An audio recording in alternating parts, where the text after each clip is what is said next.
Baik, selamat siang. Perkenalkan saya Susanto Enga Duala, NIM 46 2018 123. Dan juga rekan teman saya Agapten Ristika Dakosta, NIM 46 2018 086. Baik, di sini kami akan melakukan tindakan, yaitu tindakan RW, di mana tindakan ini bertujuan untuk membuat kenyamanan dan juga membuat kepatenan jalan nafas untuk klien. Nah, di sini kami telah menyediakan alat dan bahan untuk tindakan tersebut. Halo, ini di sini saya ingin menyampaikan sesuatu sebelum menonton video ini. Di mana dalam video ini nanti ada beberapa alat dan bahan yang tidak sesuai dengan tindakan yang kami lakukan.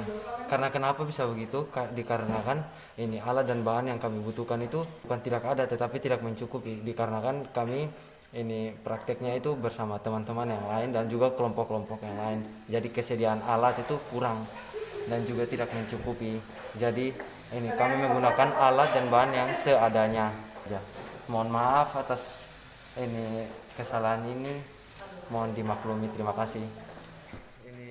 Pertama itu posisikan pasien untuk menjaga kepatenan jalan nafas. Jadi ada dua cara untuk menjaga kepatenan jalan nafas. Yang pertama, Hebel and Childers. Baik, Hebel and Childers ini posisikan kepala dan dagu ke atas seperti ini agar jalan nafas menjadi paten. Oke. Ini yang berikut, bila leher terjadi cedera servikal, maka kita dapat melakukan jaw thrust pada bagian dagu. Pastikan jangan tarik, ya, atau kepala ke atas supaya jangan dapat melukai pasien atau dapat terjadinya cedera servikal.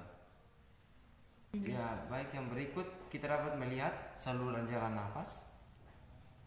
Saluran jalan nafas. Apakah ada sumbatan atau tidak? Yaitu dengan cara memasukkan 2 jari ke dalam mulut.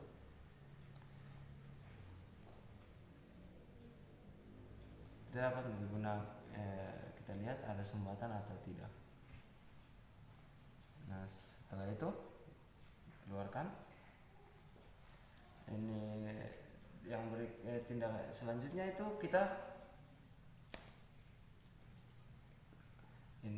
kita menggunakan finger pose.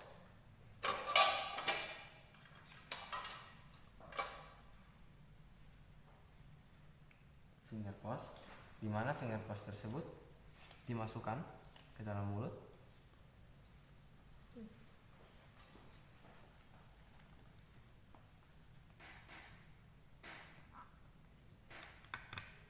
Ya, diputar seperti ditaruh. Setelah itu kita lihat fungsi dari finger pose ini, di mana kita dapat mengetahui apakah ada sumbatan lainnya seperti benda asing atau itu. Apabila sumbatan berupa cairan, dapat melakukan tindakan section, yaitu kita dapat melakukan tindakan section. Memerlukan memonitor section dalam kondisi hidup.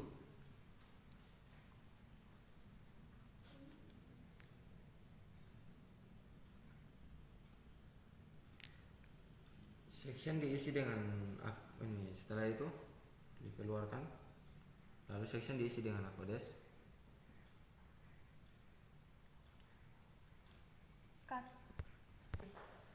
Selanjutnya tindakan yang berikut, kita langsung saja memberi pemasangan obat dan dimasukkan ke dalam mulut. Setelah itu setelah itu diputar.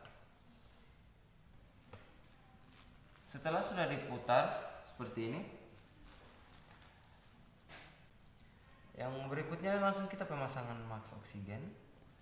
Dan pemasangan oksigen ini kita harus memperhatikan posisinya. Memposisikan tangan membentuk huruf C seperti ini. Ya, baik, seperti itu. Setelah itu kita memperhatikan kantung paru-paru dalam posisi ini, kantung paru-parunya.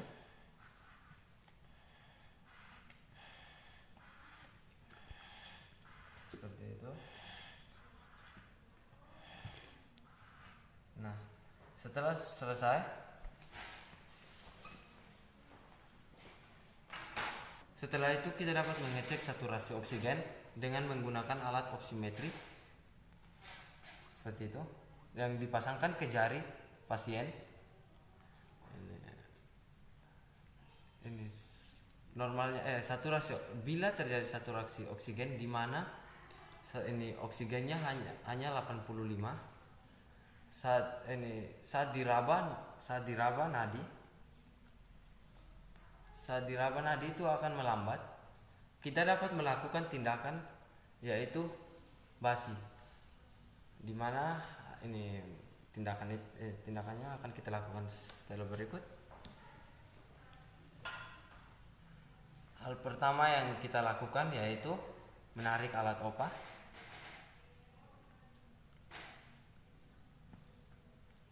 Ya. Setelah itu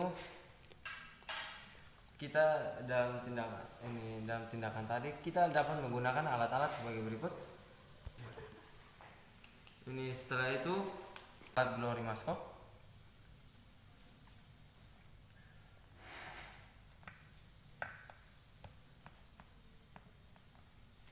Ya.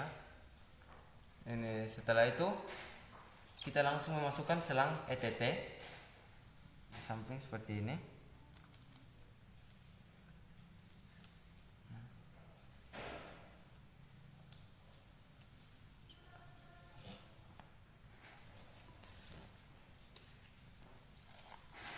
Setelah itu spuit 5 cc.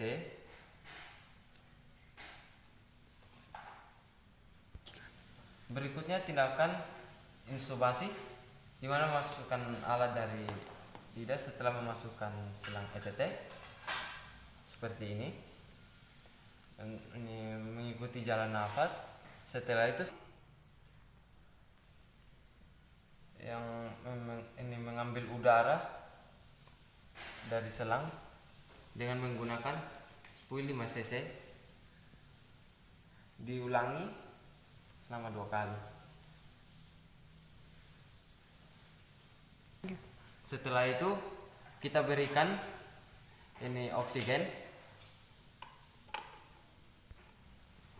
Setelah sudah diberikan oksigen, ya, pastikan dalam posisi hidup. Dipompa sebanyak 30 kali.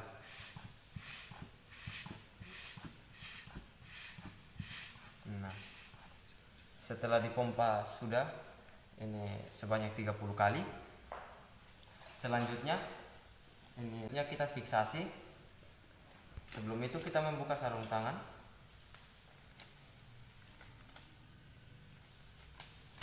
Lalu kita lepaskan plasternya.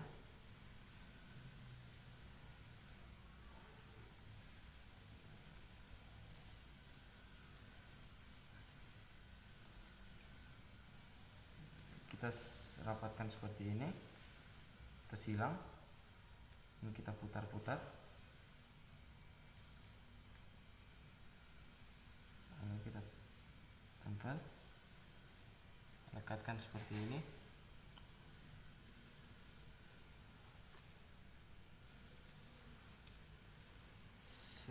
Setelah itu kita cek oksigennya dengan menggunakan oximetri lagi.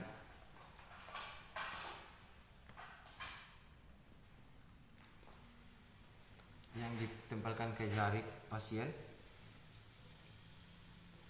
Setelah sudah dicek ini menggunakan oximetri, ini hal terakhir yang kita lakukan yaitu adalah mengecek nadi pada pasien.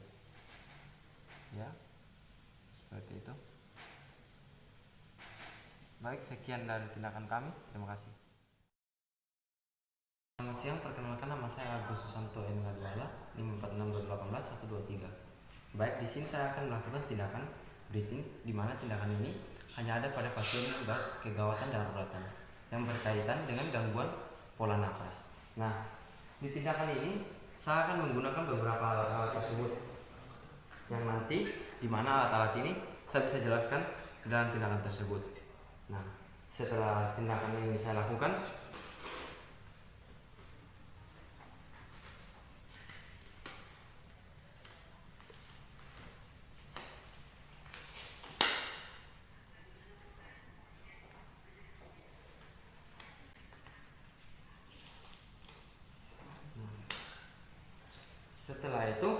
hal pertama yang saya akan lakukan ialah mengecek oksigen pada pasien, yaitu dengan cara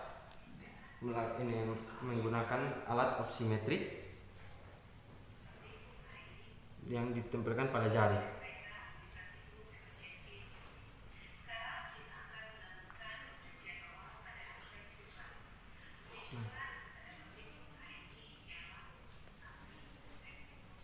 Setelah kita sudah menentukan hasil, kita melihat jikalau hasil tersebut ini lebih rendah seperti 90% ke bawah, berarti ini pasien tersebut membutuhkan oksigen atau membutuhkan saturasi oksigen. Karena pasien tersebut membutuhkan saturasi oksigen, dari sini kita menggunakan oksigen, yaitu oksigen ini masker.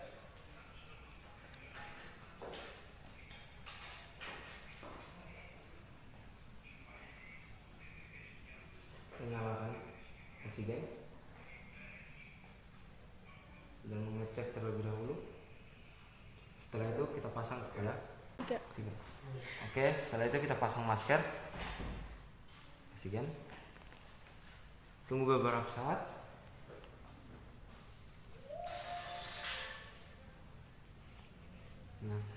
Setelah kita sudah memasangkan tabung dan sudah selesai, tindakan berikut yang kita lakukan yaitu adalah tindakan evaluasi dengan tindakan inspeksi, palpasi, perfusi, okultasi. Tindakan yang pertama yang saya lakukan yaitu adalah melihat pergerakan dada. Setelah kita sudah melihat pergerakan dada, di sini saya akan mendengar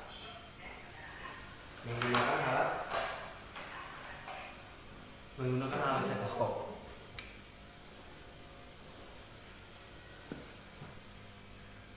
Seperti ini.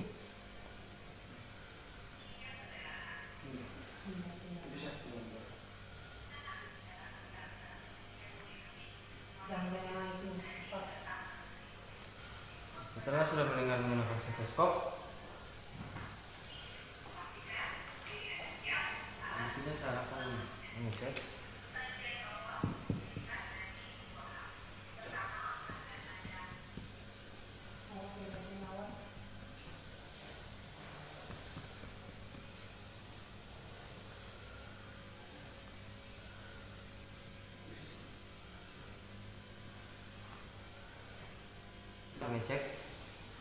tangannya, ini dulunya. Sudah. Setelah itu jika ada tandanya kayak tanda-tanda seperti tension metatorak dan open metatorak, maka selanjutnya akan dilakukan tindakan medial microfraction atau pemasangan kasat 3 sisi. Baik, mungkin tindakan saya sekian dari itu. Halo, selamat siang. Perkenalkan, saya Agatha Mustika Da Costa, NIM 46 2018 086. Di sini saya akan melakukan pengkajian awal pada sirkulasi yang bertujuan untuk mengetahui risiko shock dan perdarahan, dan pengkajian ini tentang volume darah, cardiac output hingga perdarahan. Pengkajian awal dilihat dari 2 hal. Yang pertama, apakah ada perdarahan, dan yang kedua, apakah ada tanda-tanda shock. Jika ada tanda-tanda perdarahan, kita dapat melihat yang pertama dari tekanan darah, respirasi, dan juga nadi pada pasien. Bila pada perdarahan ringan, tekanan darah cenderung normal, namun nadi dan juga respirasi terus meningkat. Pada nadi itu lebih dari 100 kali per menit, sedangkan respirasi 20-30 kali per menit. Jika perdarahan dari sedang ke berat, maka tekanan darah akan cenderung menurun, tetapi nadi dan juga respirasi terus meningkat. Yang kedua